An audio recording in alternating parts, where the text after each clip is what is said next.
Nous sommes toujours dans notre enseignement, comment vaincre ses pulsions sexuelles. Parfois, c'est un sujet tabou parmi plusieurs enfants de Dieu, mais il y a beaucoup de gens, beaucoup de chrétiens qui souffrent de ces sujets ici. Il y a des gens, il a déjà donné sa vie à Jésus, il a déjà cru au Seigneur Jésus-Christ, mais il est en train d'être agité par des moments de pulsions sexuelles. Il ne sait pas comment gérer ces pulsions sexuelles.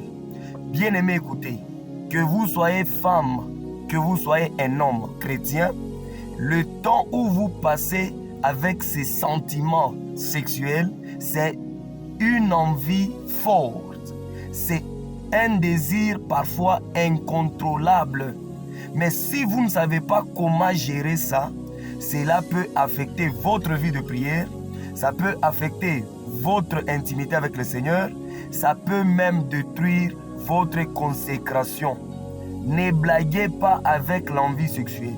Ne blaguez pas avec le pulsion sexuelle. Beaucoup de gens sont parvenus à tomber dans le mal à cause de ces envies. Maintenant, que faire lorsque vous n'êtes pas prêt pour le mariage? Vous êtes loin de la préparation du mariage. Comment faire pour vaincre ces pulsions sexuelles? Écoutez ce que l'Écriture nous dit. Romains chapitre 6 à partir du 12e verset. Paul est en train d'exhorter l'Église. Il dit ceci, que le péché ne règne donc plus dans votre corps mortel et n'obéissez pas à ses convoitises. Maintenant, posez-vous la question, comment ne pas obéir à une envie, à un désir qui vous pousse vraiment à être satisfait? Comment ne pas obéir? Le premier point, nous avions parlé du mariage. Le deuxième point, lorsque vous n'êtes pas encore prêt pour le mariage, le deuxième point, vous devez crucifier la chair chaque jour de votre vie. La crucifixion de la chair. Galates chapitre 5 à partir de verset 24. Paul est en train de dire ceci. Ceux qui sont à Jésus-Christ ont crucifié la chair avec ses passions et ses désirs. La crucifixion de sa chair, c'est aussi un point important pour vaincre le temps de pulsions sexuelles. Lorsque vous avez des envies sexuelles, une bonne manière de vaincre ceci, il faudrait crucifier votre chair. N'oubliez pas ceci, bien-aimé.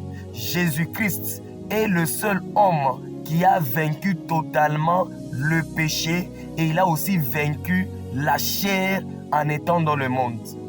Lorsque vous crucifiez la chair, ça veut dire prendre votre chair, amener ça à la croix. Jésus a dit ceci, celui qui veut me suivre, qu'il renonce à lui-même, qu'il se charge chaque jour de sa croix. Ça veut dire, la crucifixion de la chair, ça se fait, c'est un exercice spirituel qui doit se faire au quotidien. Comprenez ceci, bien-aimé. Le jour où vous oubliez de crucifier la chair, cette chair va vous conduire dans le péché. La crucifixion de la chair, ça se passe quotidiennement. Et comment crucifier la chair?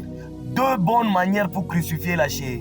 Premièrement, c'est par le moment de jeûne et prière. La prière, c'est un médicament que vous devez consommer sans modération chaque jour. Ça répond vraiment à la crucifixion de la chair. Un homme qui oublie le temps de prier, le temps de se consacrer au Seigneur, un homme qui se relâche dans sa vie de prière, il va tomber dans le péché.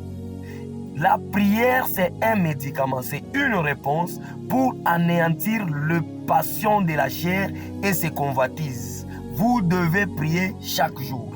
Deuxièmement, vous devez passer à la méditation de votre Bible. La lecture de la parole de Dieu permet à crucifier votre chair. Lorsque vous lisez la Bible, les sentiments, les passions humaines sont en train d'être anéantis. Écoutez ce que la Bible dit dans le psaume chapitre 119 au verset 11e. L'Écriture dit ceci, le psalmiste dit « Je serre ta parole dans mon cœur afin de ne pas pécher contre toi. » Et au verset 9, la Bible dit « Comment un jeune homme peux-tu rendre pur ses sentiers? C'est en se conduisant selon ta parole. » Donc, La prière quotidienne et la méditation quotidienne vous donnent la victoire sur les passions et sur les convoitises de la chair.